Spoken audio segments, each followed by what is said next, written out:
आसमानी बिजली में कितने वोल्ट का करंट होता है? आमतौर पर हमारे घरों में इस्तेमाल होने वाली बिजली 120 वोल्ट्स और 15 एम्पेयर की होती है, लेकिन आसमानी बिजली बेहद खतरनाक और जानलेवा होती है।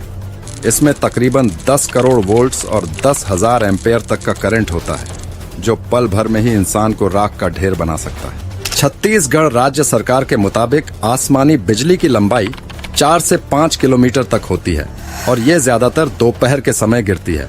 ऐसे ही वीडियोस के लिए फॉलो करें।